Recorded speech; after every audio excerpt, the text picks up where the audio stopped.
Hi there. Today I'm going to talk about something very topical. We've had huge hot temperatures in the UK in the last couple of weeks and all across Europe. How does this relate to climate change? So I'm going to talk through an idea to help with climate change, and you're going to get some wonderful vocabulary that's very topical, will help you in conversation, and also will be good for those of you who are faced with doing IELTS tests or other English language tests and exams. So some great vocabulary today, some interesting statistics, and an idea about climate change, as well as great English listening practice.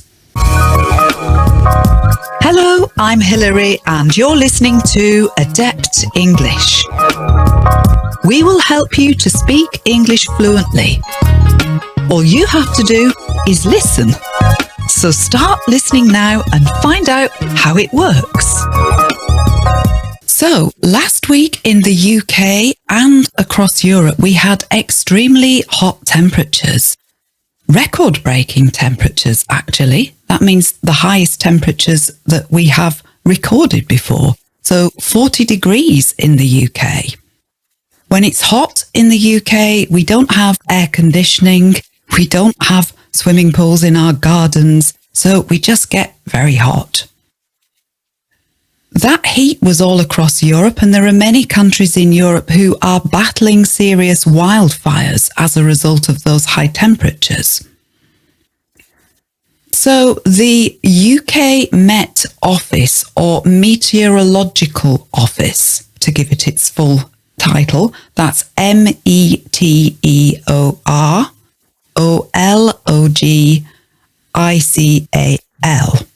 I'll do that again.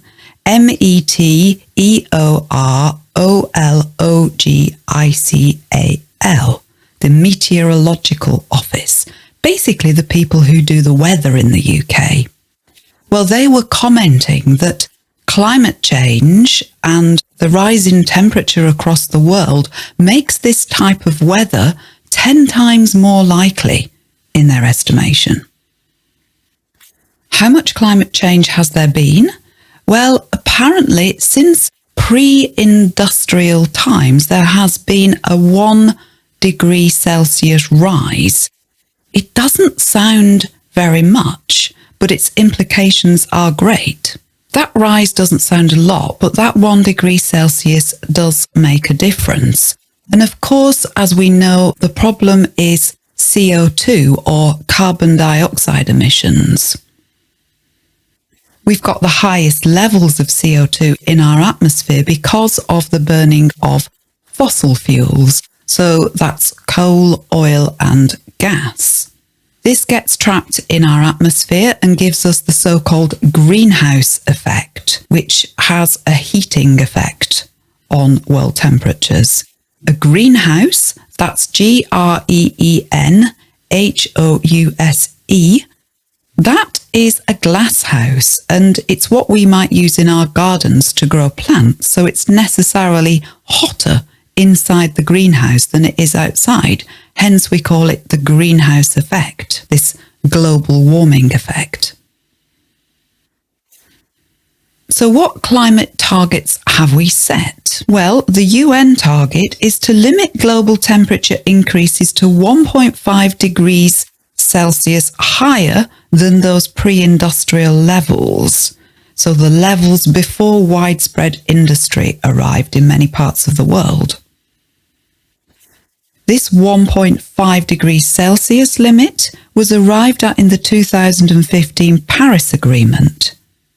However, to achieve that, those carbon emissions need to stop rising right now and start falling by 2025. That's not very long, is it? And those are ambitious targets. It's estimated also that emissions need to halve by 2030. Again, that's just 7.5 years away. Also sounding ambitious, that target. But even more ambitious, we are asked to be at net zero by 2050. Net zero means that as much carbon is being removed from the atmosphere as we are emitting, as is being generated. How easy is that to achieve? Well, it looks pretty impossible at the moment. It's estimated that in 2021, CO2 emissions actually went up by 6%, despite a global pandemic. So we really aren't doing enough yet to bring down those CO2 emissions. We have massive challenges on our hands here. There was another big UN conference in Glasgow last year in 2021, and other promises were made, other targets were talked about. It was estimated that if governments honour their promises, we will be still looking at a 2.4 Celsius temperature increase by the year 2100. So although these targets are ambitious, it's still going to get a lot hotter. And those sorts of 40 degrees Celsius temperatures that we saw over the last couple of weeks are going to become more commonplace. Before I go on, just a reminder that we do have a summer promotion on one of our courses at the moment. If you would like to work on your English language pronunciation and consonants in particular, this course is currently half price at the moment. So there is a discount code available. You can see it here. There's a discount code and you get the course for half price, 50% off. That is a good offer. And there's lots in that course to help you with your English consonant pronunciation. Just go to our website at adeptenglish.com to check that out. So, if we need to get to net zero by 2050, so we need to be not emitting any more carbon than is soaked up, than is reabsorbed, than is taken back in, then we've got to change what we're doing. One way of doing this is to try to bring down the amount of carbon in the atmosphere. How might we do that? Well, we can reduce the amount of CO2 by perhaps planting more trees. Stay with me. This is a different idea, perhaps. Planting more trees would help our planet absorb more CO2. Trees and forests absorb carbon dioxide through their process of photosynthesis. I suspect photosynthesis is probably the same word in your language. It's PHOTOSYNTHESIS,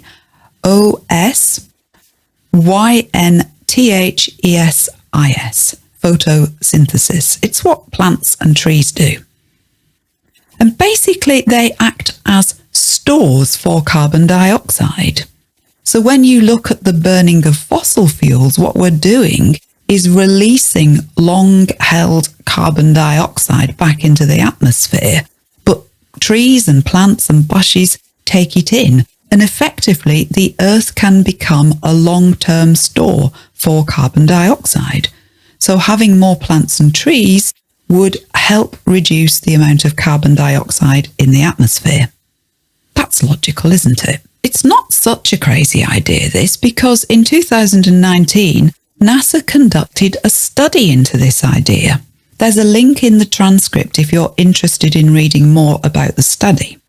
Basically, they concluded that if we were to plant trees so that there were 25% more forested areas, 25% more forests across the world, that would be 500 billion trees, so a trillion, TRILLION, or, in other words, 2.2 billion acres more trees across the world. That would have an effect. How much effect? Well, it would remove the last 20 years of carbon emissions. That doesn't sound like as much as you might hope, the last 20 years of carbon emissions. Another statistic they gave, because it's difficult to imagine such an effect, it's difficult to quantify. They said that 25% more forest would reduce the carbon in the atmosphere by about 25%. In other words, 25% more trees in the world would remove about half the carbon that's been produced since 1960.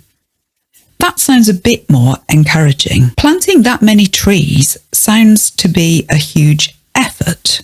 But one other idea which is of interest, if you leave areas of land untouched for a period of time, in locations where trees grow anyway, then trees and forests do naturally regenerate. I notice that near to where we live, there is an area of land which was cleared several years ago. All the vegetation, the plants, the bushes, the trees were removed. I don't know who did that because I don't know who owns the land. But having done that, they didn't do anything else. The land has just been left. And actually, there are now quite large trees and bushes and plants covering this piece of ground. So nature has regenerated. So we may not actually need to plant this 500 billion trees. We might be able to let some of it happen naturally. Given the right conditions, nature will regenerate. And indeed, in this NASA report, it does give the example of how land in Africa is being protected so that it can naturally regenerate and trees will start to grow again and cover the land once again. One of the challenges is, though, that it takes trees a while to grow.